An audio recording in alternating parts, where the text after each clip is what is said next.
may sound like a weird comparison to make, but I mean, I've compared Babylon 5 to Voyager before.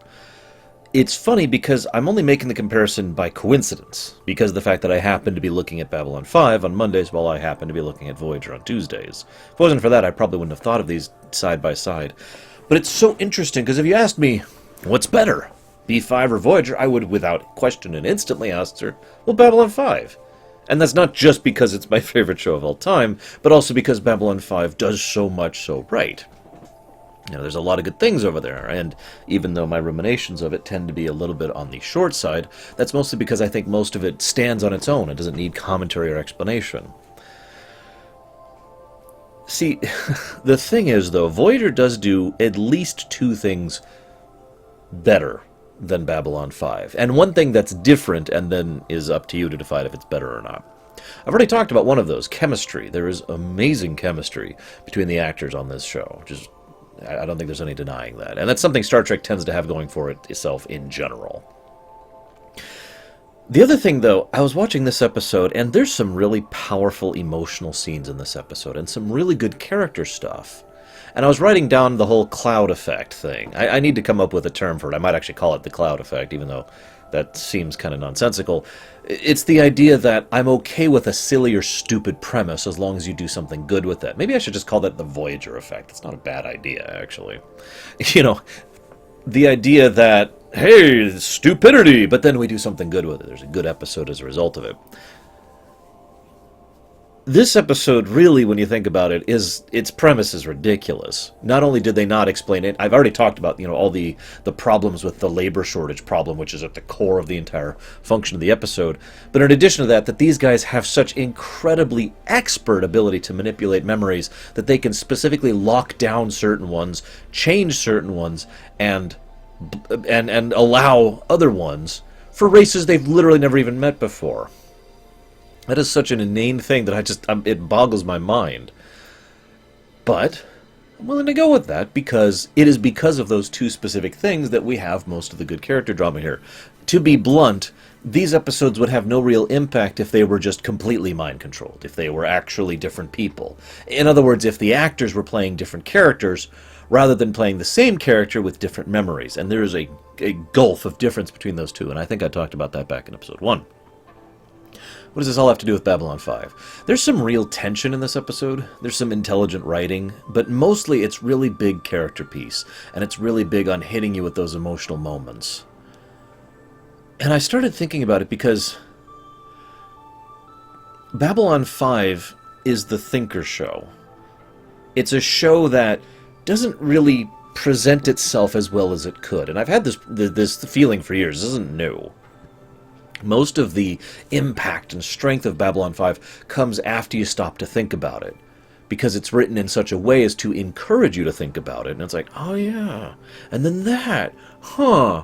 You know, it's there to both encourage and reward thinking, whereas the acting on that show tends to be a bit dry at times, and the dynamic is not quite there, and there's not that great a chemistry. And so within an individual episode, there's usually not that much within an individual episode, usually, of course, to really just hammer things in, emotionally.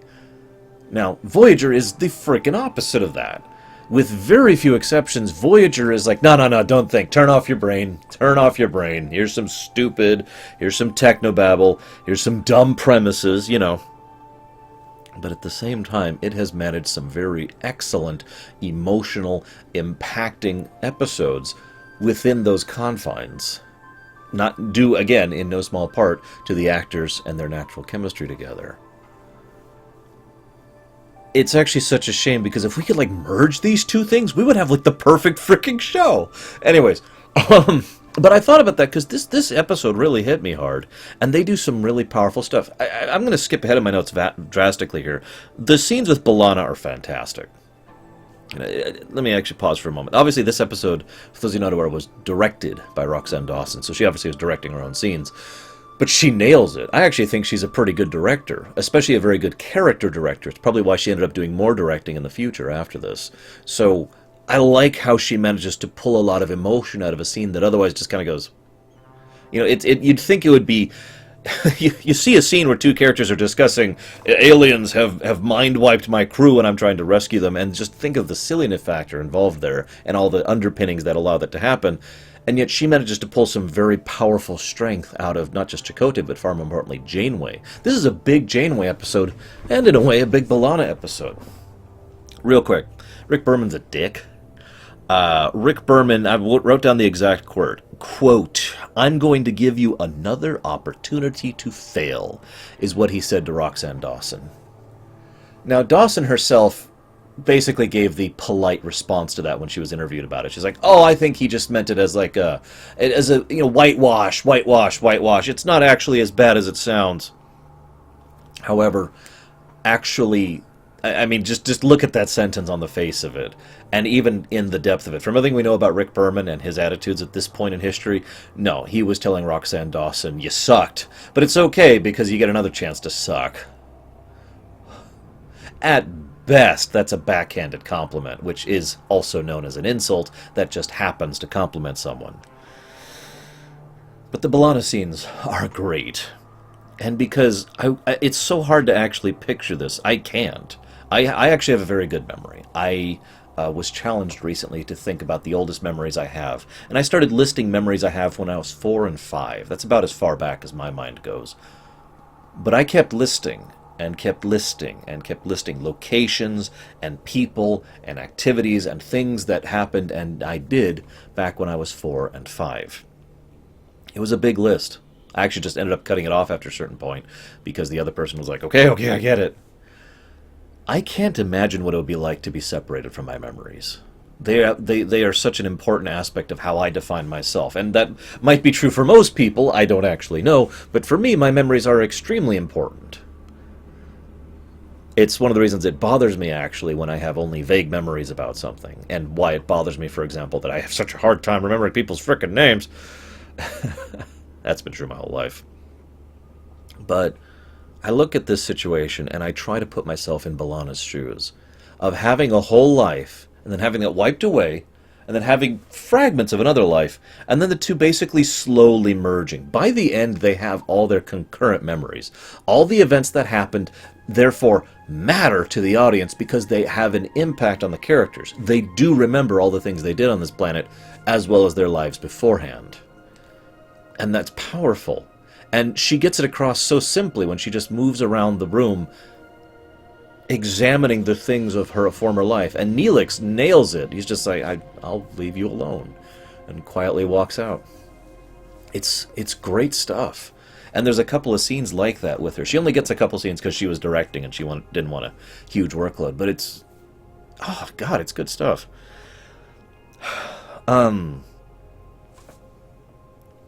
Let's kind of go through the episode a bit here. And then I'll hit my real point. So... I like the fact that Chakotay, disables the thing and then shuts off the shield as kind of a misdirection thing, because that's the expected thing, right? In Star Trek, you tech your way out, and then, no, he actually just had to ambush them. A very Maquis way of thinking, actually. What I find funny is that he almost didn't win the fight, and in fact, he chose the worst possible time to ambush the guy while he's on the comm talking to someone who will know, therefore, that he was attacked. Not sure why he did that. And then the Doc comes up with a Romulan strategy we've never heard before or since called a photonic detonation, where he basically shoots off some photons and then detonates them with some phasers at just the right point. Okay, that sounds neat. There are some definite possibilities of using that tactically. Right off the top of my head, why not use, say a transporter to beam a torpedo to one end of the harmonics of a particular shield grid, and then one to the other one, and then detonate them in sequence. I don't know what the exact sequence would require, but detonate them in such a way that the shields can't handle that much stress at that different sides at the same time, and then the shields collapse in on themselves. Aha! There we go. But no, what actually happens is they detonate a torpedo, and it sends the two ships flying. It's like, it literally sends them flying, even though it's basically just a torpedo. Huh? I bring this up because it feels very techno-babbly of a solution, and that's especially important in contrast to later, which I will talk about now, when Harry Kim comes up with a solution for dealing with them. can you mask our life signs? The moment he said that, I figured it out, because I'm a total geek, but it's like, okay, mask, I bet most of you had the exact same reaction. Don't judge me. Mask our life signs. Yeah, sure. Eject the escape pods. Okay. Put a bomb on the escape pods, pretend to have abandoned ship, and then when they're vulnerable, pagoom! There's no technobabble involved there. It's actually a very simple solution to the problem that could be done in most settings, actually, at most technological points in time. And that's kind of why I like it, because in a way that helps to highlight the difference in command style between Kim and the Doctor. But more to the point, I like it because it's an actual strategy, as opposed to, wait! Oh god, I just found the I win button on the console! Boop. In fact, that brings to the point, he says, oh, 5 more ships are showing up, what do we do? This may sound stupid, but why doesn't the photonic detonation trick work on 5 ships? Why did it only work on 2? Can you not use it on 2, and then now you're dealing with 3? And then use it on 2, and now you're dealing with 1? Why is it a one-shot maneuver? And if you're paying attention to Star Trek, and if you're a long-time watcher of Star Trek, you know they have this really bad habit of, we can only do it once. You ever notice that? This isn't always true. But if there's ever some big, tricky, risky stratagem or tactic or technobabble that they use, they only use it once, and then every other time it might be useful, it's out the window. So I think that was the mentality there. And it does feel like that's a problem with the writing, which is such a shame, because I would love to give credit to it, because if it wasn't a problem with the writing, it makes perfect sense.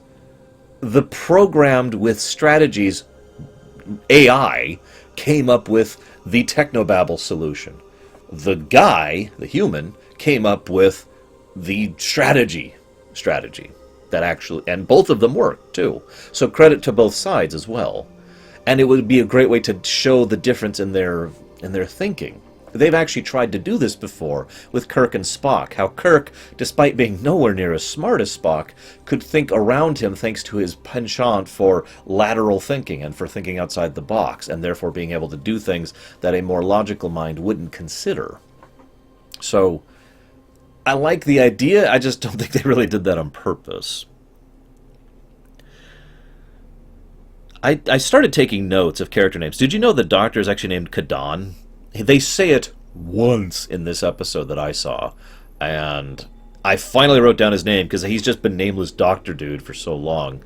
I think Sci-Fi Debris made a joke about that too. I'm not sure, but I started writing it down. So we've got the plant manager, Dr. Kadan, the military guy, which is the guy who steals the ship, and of course the director of intelligence. Are all those involved? I bring that up because I posited the question last week, do you think the Minister was involved? Based on all we see in this episode, I think he wasn't. I know this is skipping ahead in the episode, but there's a scene where it's revealed that the conspiracy is a house of cards. Very fragile, in other words. Super easy to just go bloop, and the whole thing collapses. That makes sense, though, and I actually like that. And the more I see of it, the more I think that the reason it's managed to last this long is because of the fact that, A, a lot of people were just willing to go along with it, even if they had suspicions, because they were in the middle of a major labor shortage. And B, well, see, here's the funny thing. I had the question, I actually wrote it down right here, do you think that the other doctor would be involved? You know, do you think that that anybody who finds out about this would become involved in it? And yet, we have 2 locals, technically 3, but 2 major locals who find out about this conspiracy, and both of them universally say, nope. The other doctor, they cut away before he gives his answer, but then we see him on the operating table for dysphoria syndrome. And of course, the detective, as soon as he finds out about things, he puts 2 and 2 together too. By the way, strange credit to Chakotay. The moment the detective starts to act a little bit suspicious, Chakotay notices and is like, okay, this is an ally. This is not someone who's in on it. And that's when he starts spouting information at him and being like, okay, this. This is because Chakotay knows he's screwed, and he knows that man is a detective, and he is not a part of the conspiracy. And I'll tell you one thing about a detective, or a deductive mind. They do better the more information they have access to. It's kind of funny because the other doctor I mentioned earlier, he has the same situation. He doesn't figure out anything's going on until Seven basically hands him more information. Not directly, but indirectly. And then he starts putting the pieces together for himself, and flat out confronts the guy. He's like, yeah, you're doing this, aren't you? I find Kadan's reaction funny because his argument actually has a degree of reality under it. We are in a severe labor struggle. Our economy is having issues. We're barely functioning, blah, blah, blah. It's one of the reasons I mentioned why that labor shortage thing should have been explained, because it is so integral to so many aspects of this story. He could have actually argued from a position of moral strength. He doesn't. He is in it for himself, and it's made very clear he's in it for himself. He's getting money. He is getting kickbacks as a result of his interaction with this. And so is the plant manager, and so is the guy who gets the ships, and so forth and so on. You know, it's a neat little plan, but I would have liked it a little bit more if they did more of a Babylon 5 thing and had some moral ambiguity here. The guy wasn't doing it for his own pocketbook. He was actually doing it because he really did want to end this labor shortage because blah, blah, blah, and more explanation there. And that, I think, helps to emphasize the difference between the two shows quite nicely. So we see the... And by the way, real quick, I like the detective guy, but I also like the irony of the fact that he is investigating Chakotay for the disappearance of B'Elanna. Because he did actually kidnap her. It's just he actually rescued her, depending on at which point in time you ask her about it. I have another note here. I know I've already talked about it, but such precise memory alteration of an unknown species is just... The teaser in this episode's really strange. I haven't even talked about that yet. There's the fight, and there's, oh my god, what do we do? And I mentioned how Janeway's relationship got like top billing in the finale, the to be continued of the last episode. Well, it gets top billing here too, because they actually end the teaser on, oh, I'm moving in with him. Now that seems such a weird thing, but if you actually take a step back and think about it, there's some good reasoning behind it, which I'm not going to get into right now. But keep it in the back of your mind. Especially everything I said last episode too. Of course, Seven has a very deductive approach to the investigation as well, and pretty much puts the pieces together by herself with nothing more than a few vague thoughts and the facts as they are laid out in front of her. Again, good choice for Tuvok to go after. I like how Janeway makes herself home in Joffin's home by having lots and lots of stuff. Keep in mind here, he's been there for has been there for like 6 weeks. And she already has this tons of stuff. In fact, she needs to go back and get even more stuff from her place, which is how she stumbles on Chakotay. Why do you think that is? Why do you think Janeway, memory stripped away but personality the same, would have tons and tons of stuff that she collects as memorabilia?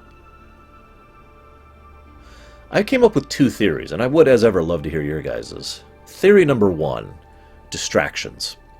Keeping her distracted from the realities that bear down upon her, the stress, the fact that she's bajillion light years from home, the fact that she's been losing crew, all those horrible things. It's a form of escapism, or it's the nature of how her mind works, in that she is a very busy-minded individual. I don't mean she's a busybody. That's different. That's Jadzia Dax. I mean that she's... God, I can't wait to get DS9. Sorry. I really want to watch that show again. What I mean is that she has a mind that is constantly very busy. I actually understand that because I have a mind like that. My mind is constantly going 1,000 miles at once. It's one of the reasons I had to take lessons and classes to be able to speak like I'm speaking to you right now. And I still stumble over my words and say the wrong word every now and again. It's because my mind is talking about 3 things at once, and is usually a couple of sentences ahead of where my mouth is. I've learned to pattern myself so I can speak on camera, but even now I screw up. So it's not like I don't understand that concept, and having a lot of stuff could be the kind of way that's representative of that for her. Now, I mention that because that's a pure theoretical. In my case, I actually prefer absence. If I had my way, my room would have my bed in it. That's it. Nothing else. Well, maybe like lights. Okay, lights, mattress. That's it. Just as spare as could be. Because for me, that kind of absence helps me to calm myself and to have more discipline and focus in my incredibly busy mind. But it's nevertheless a possibility. And maybe you guys have some other thoughts too. I have to point out the fact that Janeway doesn't turn on the lights until after she discovers something, which is just a little bit ridiculous. And it's, of course, done for our sake. You notice the camera angle is perfect to reveal Chakotay when the lights turn on. Don't think about it. Don't think about it. I like how the Chakotay and Janeway dynamics work. She's still very hesitant, and just is basically her attitude is just, this is not my problem, and you're a threat, until he puts down the gun and actually shoves it towards her, flat out through action, saying, I'm not a threat. That's when the more, shall we say, caring part of Janeway takes over, and she's like, okay, I will get this, I will help heal you. It's as far as I go. Chakotay asks her why she doesn't run that plant. Her response is one of the best lines in the entire series, in my opinion. Why would I want all that responsibility? Keep that in the back of your mind. And of course, he reveals his species, and it's like, oh my god, we're the same species and whatnot. But the thing that really amuses me is Chakotay was genuinely getting Janeway on his side until he revealed, oh, by the way, you're one of them too. He drops the hammer on her, and he does it right in the middle of the conversation. And he really, really shouldn't have. That is not what a trained diplomat should do, or someone who knows anything about psychology should do. She was already barely on the edge. Him dropping the hammer like that pushed her away from him. And notice that the next action she takes is to go to Joffin and say, yo! Joffin gives her an easy, logical explanation for why he could have been saying the things he says, and that's all the excuse she needs at that point. Bam! And she turns on him. She even lies about it when the detective comes by, even though the detective has hard proof that she is lying. It's only when he has the hard proof that she owns up to it. Plane going by. I hate to point it out, by the way, just real quick. The Doc has this desire to stay in command. Thing is, between the entire command staff, that would be at best being the guy who says, maintain course and speed, and does nothing while the ship goes forward. I bring this up, though, not for the reasons that Sci-Fi Debris brought it up, because I know he brought this point up, too. I bring it up because I think this is the evidence we need to firmly say that his, not so much his personality, but his function has been altered. Hear me out. I posited the idea that in the previous episode, the Doctor wasn't as capable of a Doctor because he was drawing from a different database. Same personality, different database serving as his core, his memories, if you will. While obviously most of his memories are intact, some of them are altered and some of them are drawing from different sources, and you can see how this kind of ties in to the overall theme of the work as a whole. Because that's what Workforce is all about. How would our characters act if just a few little things were edited about their backstory? And that's how it's written, basically. Memories in the case of the crew, program in the case of the Doctor. And we see the Doctor is, of course, his usual ambitious self. He is clearly the Doctor, but he has different priorities, different perspectives. He looks at things from a different angle. He even willingly goes out of his way to try and harm others multiple times. If that doesn't really sink in, think about the fact that he's a Doctor who is programmed with the Hippocratic Oath. Just think about that for a moment. I bring this up because it's interesting to see what kind of emergency hologram the Doctor could be if he had been an emergency command hologram from the beginning, or an emergency science hologram, or an emergency anything else hologram. Because that's the idea. It's the what-if thing. It's not really properly explored, but they do at least bother to show a little bit of it, and I like the peak. Gets the mind going, ironically. So I mentioned this is when my notes hit about the conspiracy. The whole labor shortage. Labor shortage. Here's a question for you with regards to everything. Do you think Joffin ends up helping the heroes against the conspiracy because he thinks what is happening is wrong and he must take a moral stand against it and he wants to do the right thing? Or do you think he's doing it because Janeway's doing it? I don't necessarily mean any negativity in my stance, even though I just did both in my body language and in my tone, but I think it's a little more likely that Joffin is more of a not in my backyard kind of a person. which is funny because Janeway herself presents herself as that in this episode. Not my problem. Don't want the responsibility. It only became her responsibility when she was pretty much shoved in the face with the proof, and it became his responsibility because he was attached to her. Nice symmetry, by the way.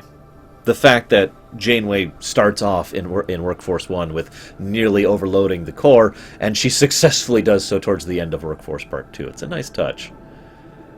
And I also like the logical reality of how the treatment that's given to B'Elanna is then perfected thanks to it having been given to her, that enables the Doctor to do it more readily and more easily and basically better to the rest of the crew. It's a nice way of acknowledging the problem there, rather than just waving a magic wand and everything's perfect by the end of the coda, as Voyager so often does. I hate to point this out, but they did that in frickin' Threshold. You remember that? Oh no, they've been turned into salamanders. Off camera, they're back to normal.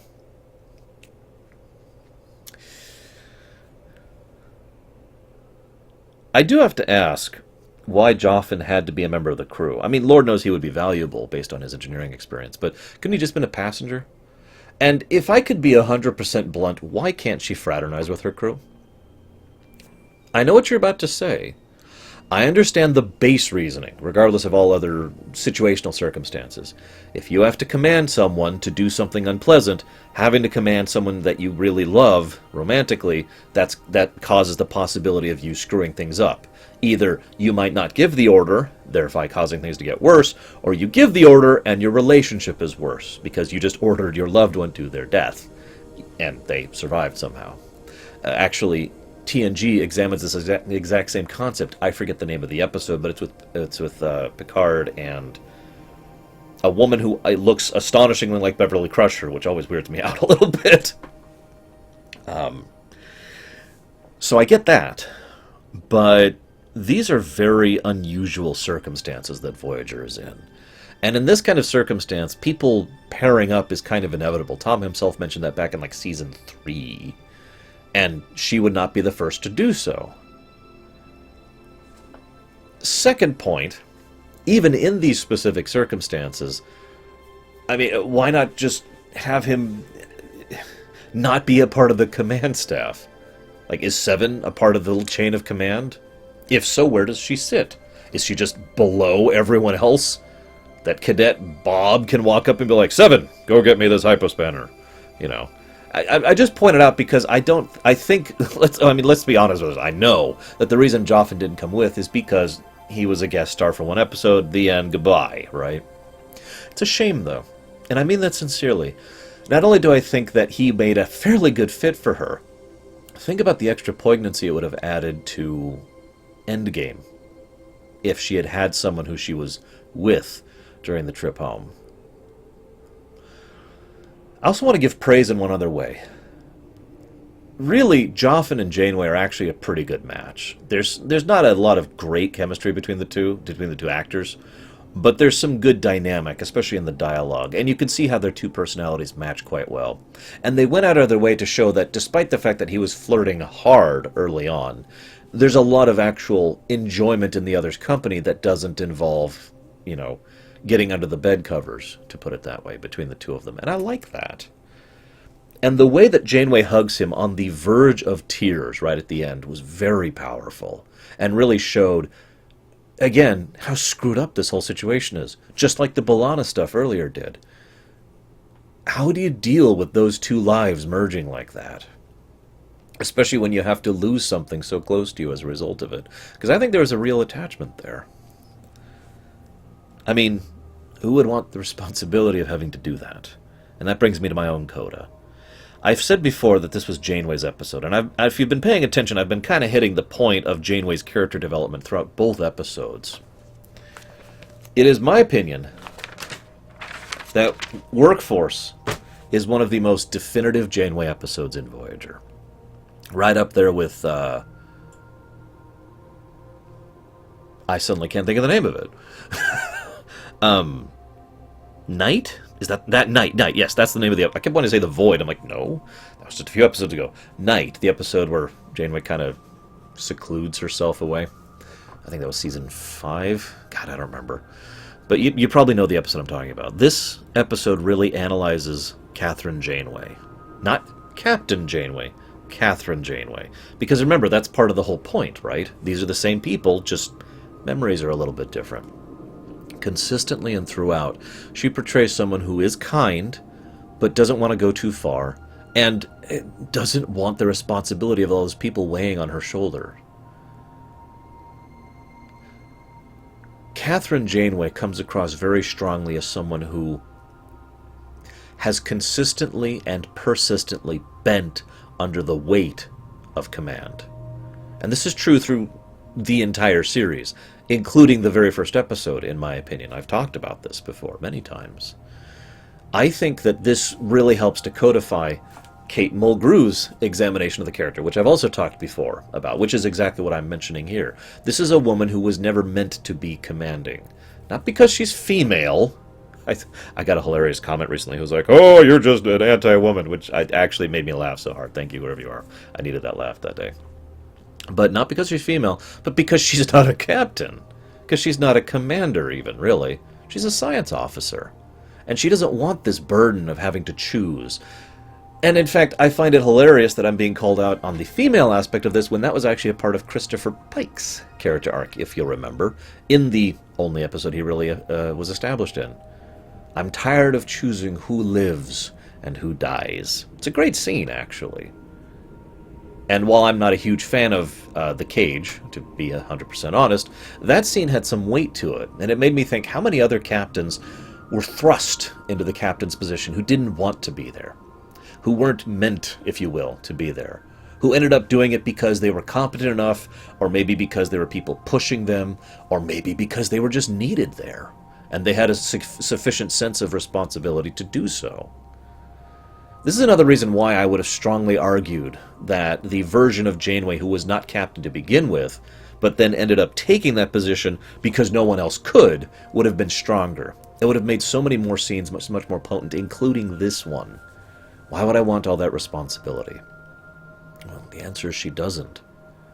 She likes being a science officer, running her little console, having her little knife. I'm reminded of a quote from a movie that, by your perspective, I either have started or will be starting soon in my Ruminations, Fellowship of the Ring. It is no bad thing to celebrate a simple life. Because there's nothing wrong with wanting that. There's nothing wrong with wanting normal problems, normal issues, normal benefits, a routine. In fact, many people would argue, and I know several personally, that that's something to aspire to want, to not have to worry about big, significant, heavy, impacting things every day of your life, to not feel that kind of fear or that weight or that burden, to just be able to say, tomorrow, I get to decide whether I want waffles or pancakes. And that's about the biggest decision I'll have to make tomorrow. There's nothing wrong with that, really. I actually find myself hoping that Janeway would be able to take such a thing when she gets back. And then, of course, Nemesis made her an admiral. But it's okay. Admirals don't lead, as we all know. We know how Star Trek admirals are. She's probably back there having pancakes and waffles every day. I'm going to have both. I got nothing else. I will see you guys next time.